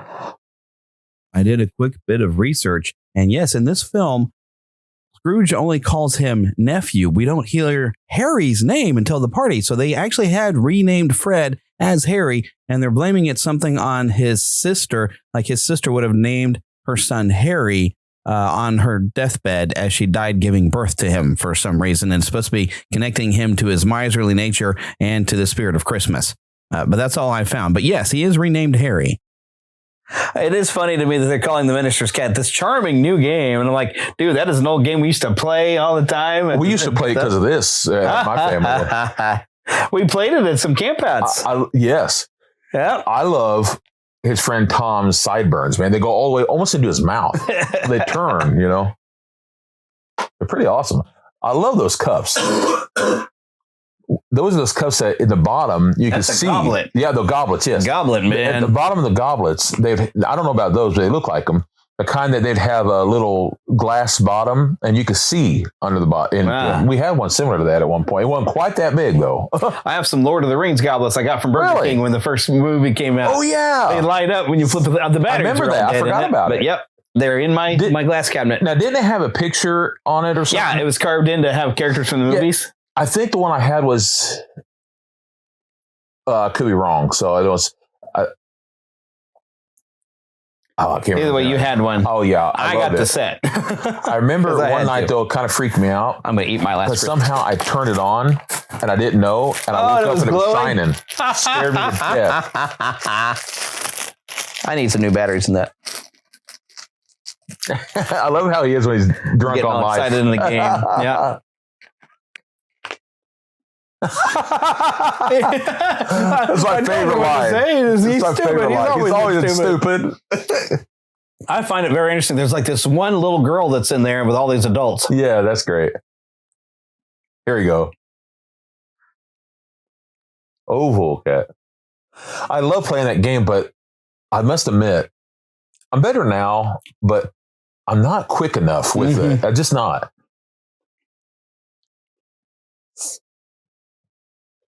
And this won't surprise you, Jeremy. I've never been really good at spelling bees. I just not. You don't have to laugh to death, man. I was good when I was real young, but I remember when you draw the comics and you're misspelling. I have to ask sometimes, what are you trying to write here? One thing I'm good at now, though, is going on. If I'm writing something down, I check because I have the computer helps, but I check it every time. I don't just assume. Happiness. Standing beside and I like how he's getting him now a memory of how Fred reminds him of his sister. And he's thinking of all these wasted Christmases he's had now. Happiness. Now he's going to get lost in memories. What I like about this, all he could have had. And I know they did this already, like this wish, but I like how when you do go down memory lane, you are in a different place. Yeah. And I like how they literally switched them to a new place. Well, there's also a way to include, in the novella, Ghost Christmas Present takes him to see Belle with her family. Yeah. And it's like, here is everything I've seen that. You don't have that you could have had. That she's gotten a great life. And she has a passing thought of you. Yes. I think everyone does. Because like her husband came across him. Oh, I found an old friend of yours that Ebenezer Scrooge. He was doing this miserable thing, and they did that on the George C. Scott one. Yeah, they did, didn't they? Yeah. And he says at one point, at least in that version, he says, "Here's what you could have had." Yeah, and it's so sad. Yeah. I don't think I could have handled that. He said, if only you weren't so dumb. If you hadn't made all these terrible choices. But kick a dog while he's down, man. Yeah. Well, they got to drive that message home. Yeah. He's pretty far gone, Yes, but remember, Scrooge, I love this. time is short. I quote this a lot. And suddenly, you're not there anymore. Poof, and he's gone. Time is short, and suddenly you're not there anymore. I quote that a lot because it's true. It is true. I remember my grandpa especially used to say how fast time goes, and I thought he's wrong. And then I turned 6, and I realized how right he is. That he's right. Time moves ever on. This is where I'm supposed to be in the middle of the night.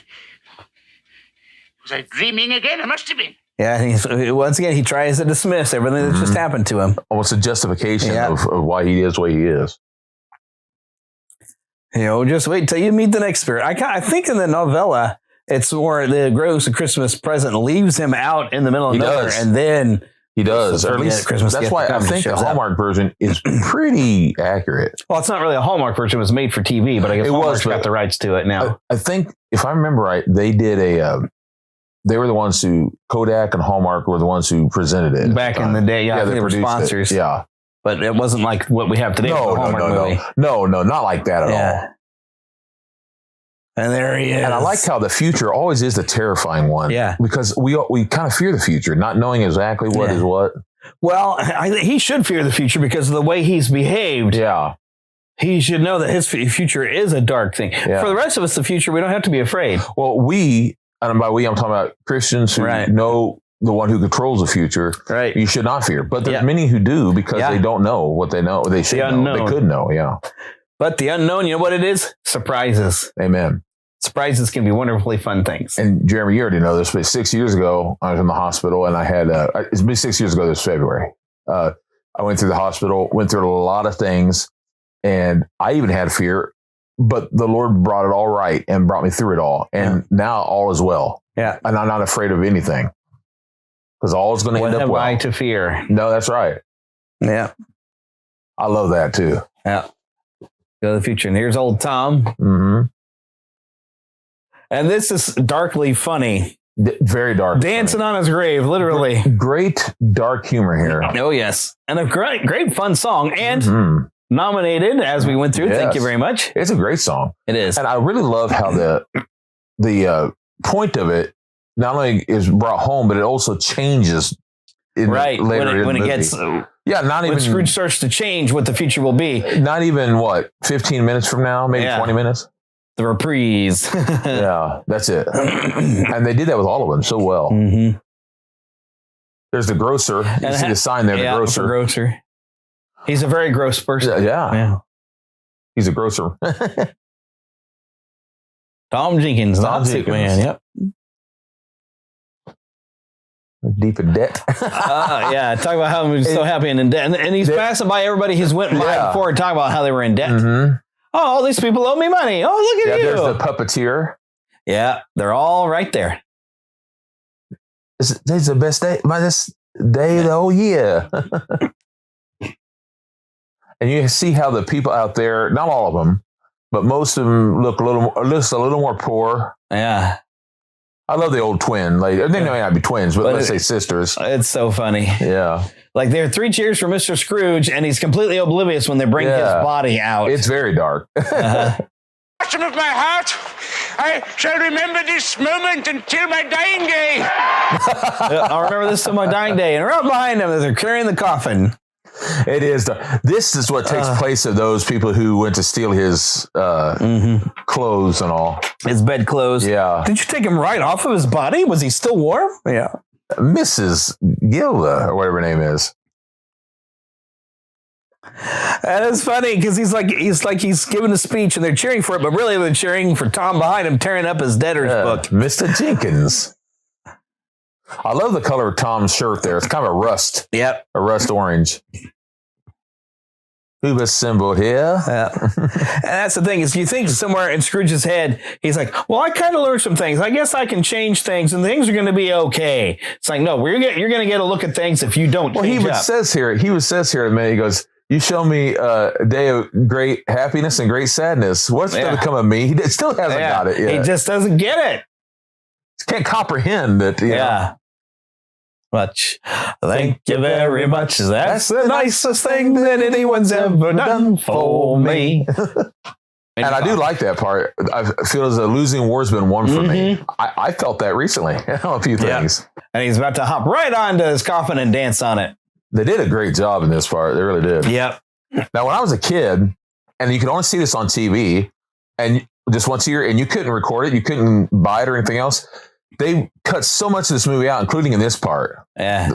It was so cut up, and it made no sense. Yeah.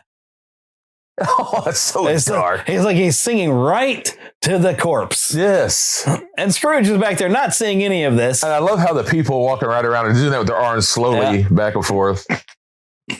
The hat dance. Since I left my cannon at home, I'll simply have to say. And it's so funny that Scrooge is singing along. Yeah, he doesn't get it. And so say Olive. Thank you very much. I love this song, man. So catchy. Yeah. Da-da-da-dum. Da-da-da-dum. Hey, you woke my baby. Will you keep quiet? You got a baby? Beg your pardon, You're lady. kind of old. If I had a bugle Could be a grandbaby. Could be. to add a song. Father's touch. I'm supposed to be talking about the movie, but I'm just watching. It's such a great number.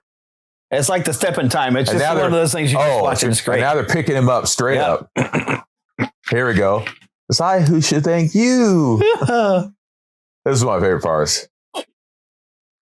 This is the part they used to cut to, by the way, right in the middle of the thing. Skipping out the fact that they're dancing on his corpse. Yeah.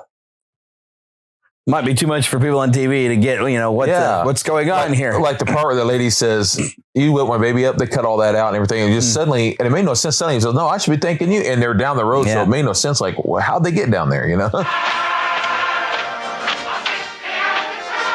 Ghost Christmas yet to come has more to show you, Scroogey. Here's the Cratchit house. My eyes. I mustn't show weak eyes to your father when he gets home. It must be near his time. Past it. But I think he's walked a little slower these last few evenings. So I wonder what Bob Cratchit, well, I guess Scrooge just died, but what will Bob Cratchit do for work? Yeah, I've thought of that. Maybe he'd take over the business. I mean, who else is going to do it? It's not like Scrooge has anybody to inherit any of his stuff. Well, maybe Fred, but would he? Because if he doesn't claim him. I don't know. Sort of like in the Muppet Christmas Carol, the pigs are talking about, so, well, he didn't leave it to me. Yeah, that's right. That's in the book, too. Yeah. I mean, they weren't pigs, but... This is so heartbreaking when you see the graveyard and hear Tiny Tim's little song. I think the reason that they had them as pigs is because they do talk about going out and eating a lot in the book, even. Yeah, this is really heart-wrenching. Because this Bob actor overheard Tim's grave. Because this actor, it's such a small one, but it's a cross, and I love that because it's about faith. Yeah. In that sense. And I do love faith of a child. That he's such a loving father that he breaks down, And he does talk about faith in the book even a little bit. Trying to be cheerful even in that hard part. I'm glad I was in church so people can remember those who have made blind men see and let crippled children to walk. That's right. And that's the thing. Tim's actually come to a fairly happy ending. He is walking the streets of gold, really. But it's sad for his family and everyone that, he's gone so young. He didn't get to experience the rest of life here. That's kind of what I'm going through right now. A good friend was trying to call a while ago. I'll call her back here in a little bit. Her little great-granddaughter who just started in the world 2 months ago, we've been praying for her. She passed away just right after she got in the world. But it's not sad for her. She's with the Lord right now. But for the family. We don't mourn as those who have no hope. That's right. But the doctors didn't think she's even going to get to birth, let alone 2 months. Yeah. So there's joy in that. Yeah. And here's your moment, Scroogey. Going over at the grave. And I like the fact that we don't get the skeletal face and hand until it's the scare. Yeah. And the nice reveal of his grave over here.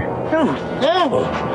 Please, I beg you. I'll tell you something. My brother Matthew used to do. Truly, I will repent. This part. Yeah, so scary. I will repent. Awesome. That was awesome. My brother Matthew used to have this toy from Clash of the Titans. And he used to, every Christmas, he'd put it out there next to other stuff of my dad's. Because it looked just like that. Except it's more gray than a dark black, or dark gray. And here's where this movie takes some extra liberties. Like, you know what? Let's just give Scrooge a little preview of hell. Here, it used to take him back to the bed. His bedroom. They'd skip this on TV. But it made no sense because it had something wrapped around his neck. But I first saw it, I was 12 like this on video. And I think part of what going on with this, because I think they mentioned this in that The Man Who Invented Christmas movie, is that Scrooge originally thought Dickens originally thought that Scrooge probably should just go and die and not get a chance of redemption. Yeah. But it leaves it for a hopeless story if he doesn't get a chance for redemption. I think, too, if I'm not mistaken, one of the guys who was involved with this, I don't know if he was a Catholic or what it was, but I think it's a great message here that it's more effective when you see, even though this is part, it's not 100% biblical, it at least gives you a sense of there is something bad waiting. Yeah. And it is bad. Yeah. It's going to be worse, but it's at least something bad. Yeah. And it's so spooky, some of the look at matte the faces. paintings. Yeah, the faces on miserable faces in the walls. Yeah. Or not really walls, but the like stalactites. And I like the fact that they try to show you how hot it is when he touches this thing. And he burns himself. And he feels it. Even though he's a spirit, he feels it.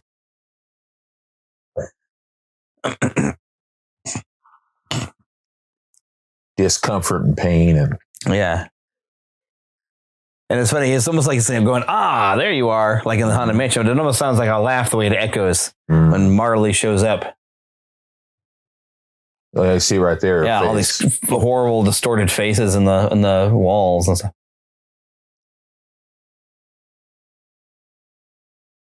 Those sounds are terrifying, really. You don't quite know what they are. And it is kind of funny when Marla says, I've come to show you the quarters. Nobody else wanted to do it. Yeah, it's kind of a jab. Yeah.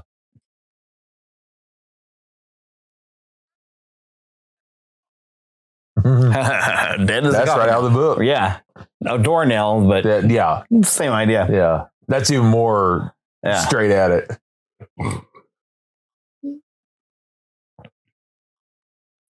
Unfamiliar. Yes, goes into his office, your counting house, and it's frozen. He has appointed you to be his personal clerk. You get to be the clerk for the devil. You will be to him, so to speak, what Bob Cratchit was to you. I love this. It's diabolical, I must confess. I find it not altogether unamusing. He's such a jerk. I love it. My dear Ebenezer, your office. It's so wild. It's like you got everything that's all red hot looking, and then you go into the office and it's like this frozen white blue. To make it just as miserable as you made it for Bob Cratchit doing this. Lucifer, turn the heat off. It might make you drowsy. Watch out for the rats. They nibble things. And there's all kinds of rats. Oh, this is the part that always freaked me out.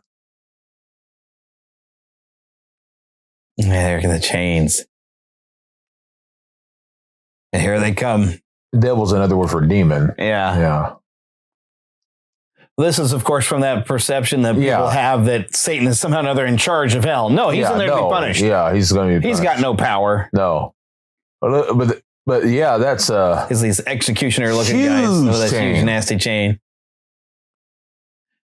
At least 7 times bigger than the one Marley has. Yeah. 7 more years. Yeah. Help me! Help me! Threw that back at him, and there's this creepy goodbye again. Don't leave me, man! Merry Christmas. Yeah. I just love that. I think that whole chain thing really is great. Yeah. We've never seen that before.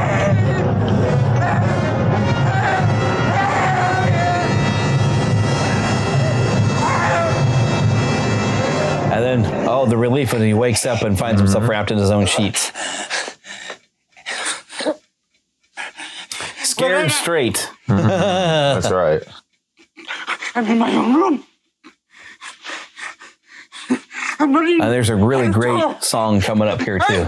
Haven't got any change. And it is almost that prayer of repentance. That's right. Happen after all. Right here. Oh. Perhaps it did. For once, when he comes back, he's like, "Well, it didn't happen at all, but what if it did?" Yeah. I love this. I'm alive. Always kind of remind me of the Frankenstein thing. I'm alive. He's alive. To change. I have a chance to change. You'll not be the man I was. That's important. Mm-hmm. I'll begin again. Begin again. I will build my life. I will live to know that I fulfilled my life. I'll begin today. Throw away the past. And the future I build will be something that will last. Oh, such a good line. I will take the time I have left to live, and I will give it all that I have left to give. I think that's a great line, too.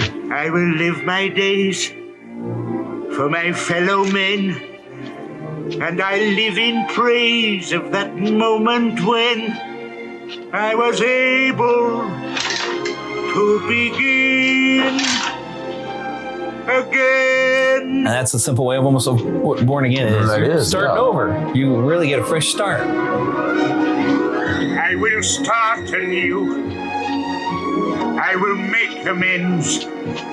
And I'll make quite certain that the story ends. Here we go. On a note of hope. On a strong amen. And I thank the world. And remember when I was able to begin again. Here we go. I love this. I'm as merry as a schoolboy. I don't know what to do. It's like it's the first time he's really just experienced pure happiness and joy. You know, I know this is a miracle. That's I'm an angel. I'm as giddy as a drunken man. A Merry Christmas, everybody! Oh, Jacob Marley, wherever you are, yelling up the chimney. you shall see a Oh, Jacob Marley, you'll see a change in me. There we go. Oh, look at all the powers. Yeah. He'll have it cleaned up. He'll get tired of living in this old haunted house.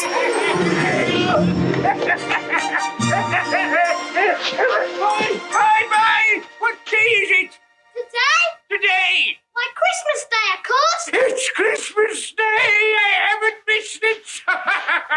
The spirits have done it all in one night. Well, they can do what they like, you see. He's talking to this little boy about all the spirits of those stuff one night, and this boy's like, "Who is this lunatic?" Hello. You know the butcher's in the next street but one. I should hope so.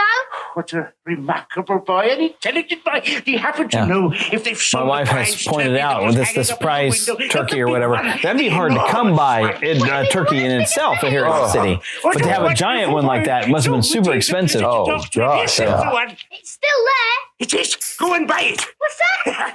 Here's 2 sovereigns. Go and wake up the butcher and tell him to open his shop.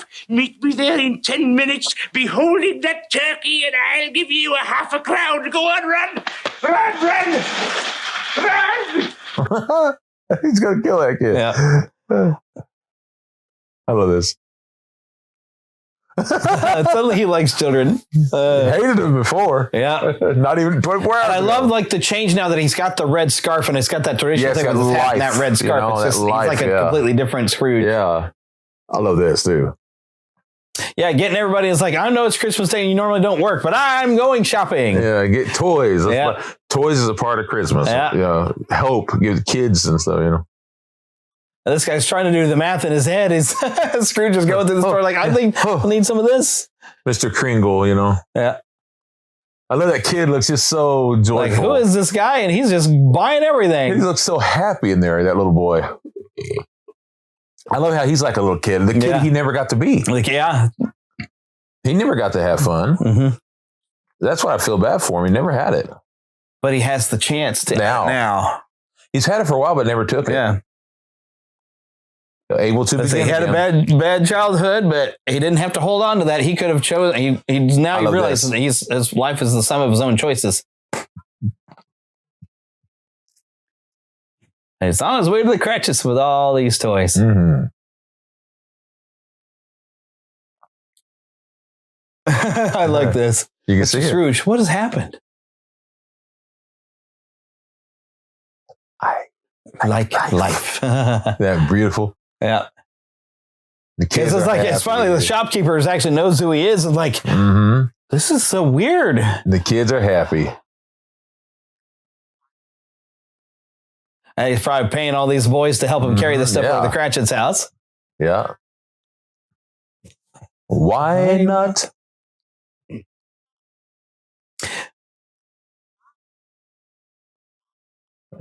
Kids are just having a blast. Yeah. Some of them are the boys that he was with, as you see. Yeah. So I like having a big whole musical number. You get to see the change Scrooge and all of him going around town. I love this part. And their kids are laughing, joyful, Christmas time, you know. Dancing with a random lady. I love this. Don't break her hip. They're helping him even. And there he is with the one goofy looking kid with his big old hair.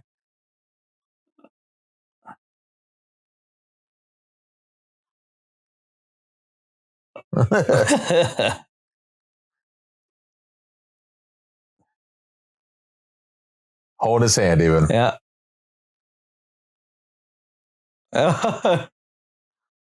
There's that goofy looking kid. Yeah, they're all in it, man. Yeah. I love it. There's the monkey boy. I can't believe it's like the same boy. There's the monkey man. Yeah. Monkey boy. I love that part. Yep, the pipers are great. Ooh, papa. Da, da, da, da, da, da, da, da.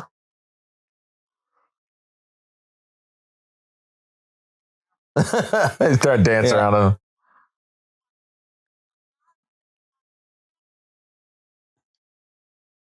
Here we go. I love how he dances around these windows. Yeah. Like he looks like a monkey himself. Yeah, he dances that dance, way. Yeah. Like a chimp. And here his nephew sees him. Yeah. Uncle Ebenezer. His wife is pretty. I still think the one in Muppet Christmas Carol was a prettier wife there. She's pretty too. Yeah. Oh, I love that too. Here's giving him to his friend. Here's a gift from an old fool who's deeply regrets all the Christmas he's missed with you. And a late wedding present to his wife.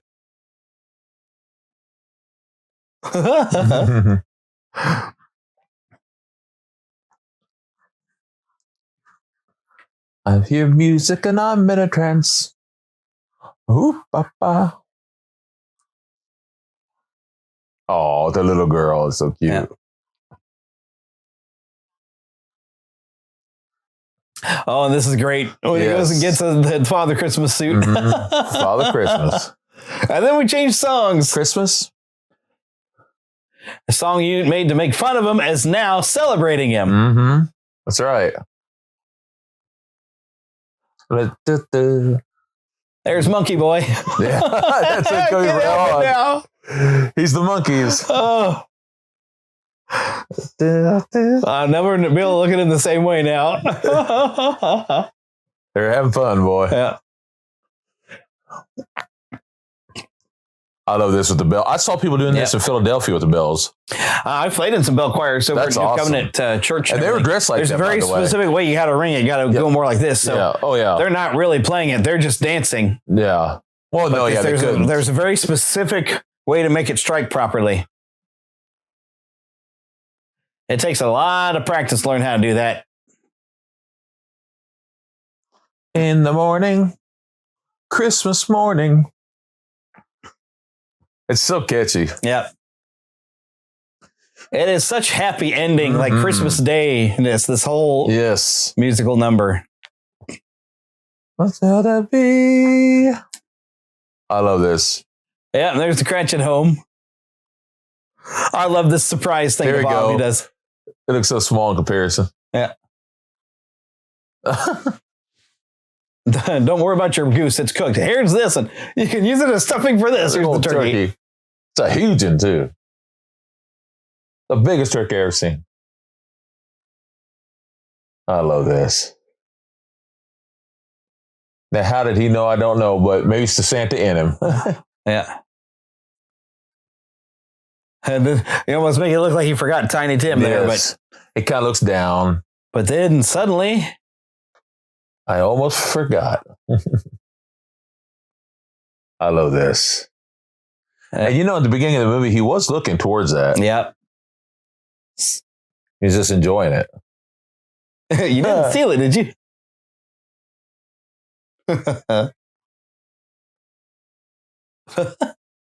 He still recognized you, did you, Bob Cratchit? I love it when he's going to pull the beard off.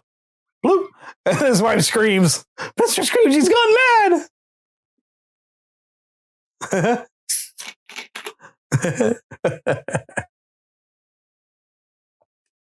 Oh. And there's the people that owe him money. Outside is completely in shock. Yeah, you can't blame him. Here we go. He's trying to get away. Yep. And I love this. He gets his dead air's book is turned up. And here's the song now. Now he really is being thanked. It's genuine. Mm-hmm. And then people start dancing around. But things the way they are, I feel as if I'm losing wars. Oh, another life's begun for me. And that makes sense now with the new line. But like a losing war has been won for me. It keeps coming in my head. But yeah. All my debts are in it. And just tears up the book. And now they all sing it. Yeah, they're happy. There's a one-man band. One-man band. I love it. Yep. Dun, dun. That's one home, I think, really have to say thank you very, very, very much. There we go. And there's the puppet guy. Never done for me. I got to sing it in the accent. And now they're flirting with them. Yeah. This is great. Supposed to be talking about the movie, but I'm just having too much fun watching. It's such a great scene. They are. They're going to give you money. I need guineas. And it's like the symbolic, almost like he's drinking the milk of human kindness again, as he's getting a drink from the guy that brings him out a cup. But definitely changed the mood of that town. Yeah. And we have that ability, you know. Maybe not quite to that extent, but we do. Yeah. Everybody likes to want to be treated. Yeah. With great power comes great responsibility. He had all the power because he's got the money. He just didn't know he did. He wasn't being responsible with right. it. I love this part to use it and do some good with it. I love how they put that song with this. Yeah. Everybody come out of Christmas mass. And I love how they took this song that started the movie and put this at the end of the movie. Put it with the end, yeah. Mm-hmm. Wrap it all up in a nice Christmas package. Mm-hmm, that's right. Great big bow on top. Mm-hmm. Wearing him out. And dancing around with old Tom Jenkins. Very much. That's nice. I can't sing as high as they are anymore. My voice won't go that high right now. I'm surprised I can still talk. My voice has given out so bad much this past couple of weeks. One for me. Come on, boys. We're all singing. Dancing in the town and there's square. Zonner Little Dickens on top of the... I love that. Now he's wearing out. Yeah. He forgot he was an old... Well, he's got to build up the endurance for having fun. That's right, man. Yeah. And they never really say how old he would actually be at this, this point of everything. He doesn't have to necessarily be that old, really. I mean, he could be just as in his 50s. Yeah, I'd imagine 60s, but yeah. Yeah. At that time, 60s is older. At that time, 60s, you're ancient. There was Monkey Boy back there. Well, that guy's lifting that gal's dress up. Yeah, it's just like, what is with this creeper over here? I love this part. Yep. And it's fun that he does talk to the lion that turned into Marley's head, and that like it's Marley is there. Yeah. It's like a way of still having them around. Yeah. Got a message from Marley. I love what he said.